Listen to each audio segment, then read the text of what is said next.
Etawah police ने bike चोर gang के 4 लोगों को गिरफ्तार किया है। इनके कब्जे से 4 बाइक और 2 अवैध हथियार बरामद किए हैं। जसवंत नगर थाना पुलिस और अपराध शाखा ने संयुक्त रूप से छापेमारी करके सफलता पाई है, जिसके बाद पुलिस बाकी आरोपियों की तलाश कर रही है। कौशाम्बी में बैंक ऑफ बड़ौदा के क्षेत्रीय ग्रामीण बैंक ने आज अपनी मोबाइल एटीएम वैन की सेवा की शुरुआत की है, जिसको कौशाम्बी के जिलाधिकारी मनीष वर्मा ने हरी झंडी दिखाई। डीएम मनीष वर्मा ने बताया कि वित्तीय साक्षरता योजना के तहत इस मोबाइल एटीएम वैन से गांव के किसान, मजदूर और घरेलू महिलाओं को बैंकिंग की जानकारी देने के साथ ही वित्तीय साक्षरता को बढ़ावा देना है। ये गांव हमारे वैन यहाँ के लोगों को जागरूक करने का कार्य करेगी और उनको जो हमारे ऑनलाइन बैंकिंग सिस्टम चाहे वो एटीएम से ट्रांजैक्शन हो या आधार बेस्ड पेमेंट हो या रुपए कार्ड का ट्रांजैक्शन हो, इसके बारे में लोगों को बताएगी भी और रियल टाइम पर ट्रांजैक्शन पॉस मशीन भी इस गाड़ी में, तो जो गांव के लोग छोटे छोटे ट्रांजैक्शन ऑनलाइन तुरंत करना चाहेंगे उनका ट्रांजैक्शन भी हो जाएगा। इससे हमारी जो फाइनेंशियल इंक्लूजन गवर्नमेंट की जो मंशा है कि हर आदमी बैंकिंग सेक्टर से जुड़े और छोटे छोटे ट्रांजैक्शन सारे ऑनलाइन करें, तो उसको बढ़ावा दिया जाएगा। हमीरपुर में अवैध वसूली का बंदरबाट करते समय थाने में विवाद हो गया। एसएसआई, 2 कांस्टेबल और ड्राइवर के बीच मारपीट हो गई। पीड़ित सिपाही का आरोप है कि एसएसआई और कांस्टेबल जबरन वसूली का दबाव बनाते हैं और अपशब्द बोलते हैं। सीओ और एएसपी ने कार्रवाई की बात कही है। मऊ के मधुबन थाना क्षेत्र में एक जीप ट्रैक्टर से टकरा गई, जिसमें एक महिला की मौके पर ही मौत हो गई, जबकि 3 लोग गंभीर रूप से घायल हो गए। ये घायल एक मजार पर आयोजित 2 दिवसीय सालाना उर्स मेले में भाग लेने जा रहे थे, तभी अकीदतमंदों से भरी जीप टकरा गई। हमीरपुर जिले के छानी कस्बे में शिक्षा माफियाओं ने अवैध तरीके से कई विद्यालय संचालित कर रखे हैं, जिससे बच्चों के भविष्य और अभिभावकों की जेब काटी जा रही है। आपको बता दें कि कस्बे में ऐसे तमाम विद्यालय चल रहे हैं जिनकी मान्यता ही नहीं है। ये विद्यालय बिना मान्यता का जो प्रकरण सामने आया, उसमें कुछ विद्यालय संज्ञान में आए हैं। मैं इनकी जाँच करवा रहा हूँ और जाँच में जो भी निकल करके आएगा वो विभागीय कार्रवाई करेंगे। कोई भी बिना मान्यता का विद्यालय संचालित नहीं होगा। लखनऊ में आगरा एक्सप्रेसवे के काकोरी टोल प्लाजा पर मारपीट हो गई। एक्सयूवी सवार आधा दर्जन बाउंसर ने टोल कर्मियों से मारपीट की। इस दौरान दबंगों ने फायरिंग की भी कोशिश की। पुलिस आरोपियों की तलाश में जुटी है। यूपी के अमरोहा जनपद के सैदनगली थाना इलाके में बाइक लूटकर भाग रहे बदमाशों से पुलिस की मुठभेड़ हो गई, जिसमें एक बदमाश सहित एक सिपाही गोली लगने से घायल हो गया, जिन्हें इलाज के लिए हायर सेंटर रेफर किया गया है।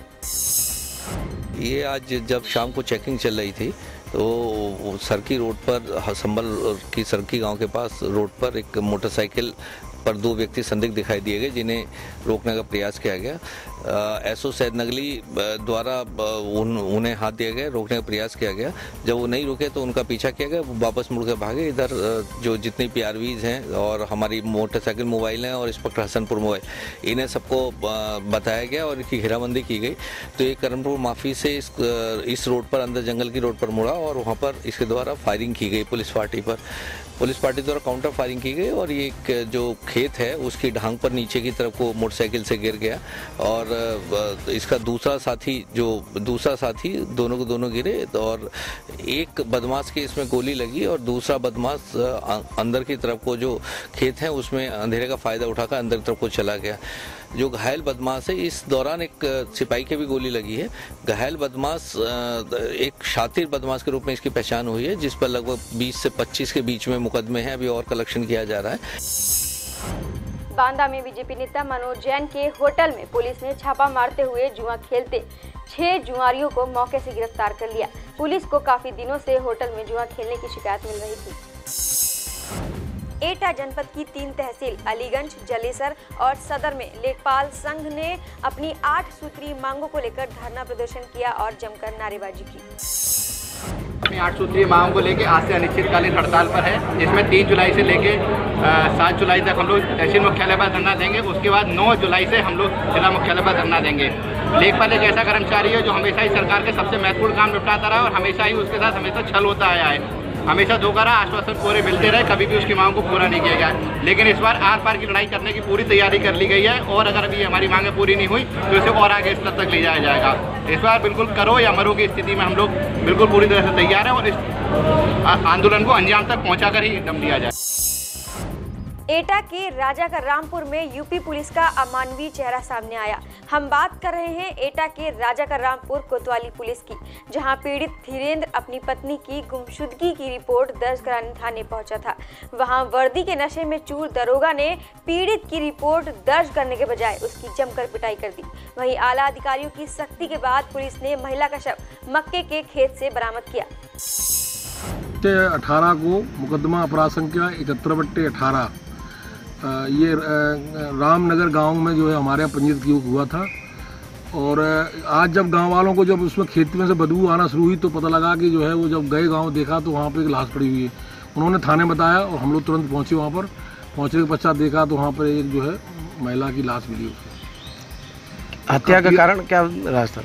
अब ये विवेचना का विषय है। अभी PM के लिए जो है भेज करके आवश्यक कार्रवाई की जा रही है। अमरोहा में बेटे ने अपने बाप को चाकू से गोदकर मौत के घाट उतार दिया, साथ ही अपने भाई को घायल भी कर दिया। पुलिस ने मामला दर्ज कर शव को पोस्टमार्टम के लिए भेज दिया है। दरअसल आरोपी की पत्नी विवाद के चलते मायके चली गई थी, जिसके बाद आरोपी की पत्नी की शादी आरोपी के छोटे भाई से कराई जा रही थी, जिसके चलते आरोपी ने इस घटना को अंजाम दिया। देहात क्षेत्र में सिरसागढ़ गांव है, वहां पर एक मर्डर रात हुआ, एक हत्या हुई है। वो एक लड़के द्वारा अपने पिता की हत्या की गई और दूसरा जो भाई है उसे घायल कर दिया गया। ये उनका एक पारिवारिक मैटर है जिसमें बहुत सारी कॉम्प्लिकेशंस थे, उस कारण उसके द्वारा ये किया गया। अभी को गिरफ्तार कर लिया गया है और आला कत्ल बरामद हो गया।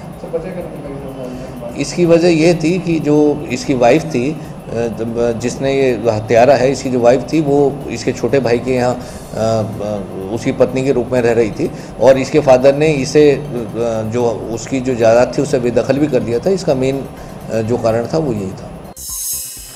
योगी ने श्यामा प्रसाद मुखर्जी की जयंती पर श्रद्धांजलि अर्पित की। इस दौरान कई मंत्री भी मौजूद रहे। कानपुर में कैसकी विभाग की लापरवाही से परेड मल्टीलेवल पार्किंग में आग लग गई। इस हादसे में 2 दुकानों के साथ कई कुत्ते भी आग की चपेट में आ गए। आग लगने का कारण शॉर्ट सर्किट बताया जा रहा है।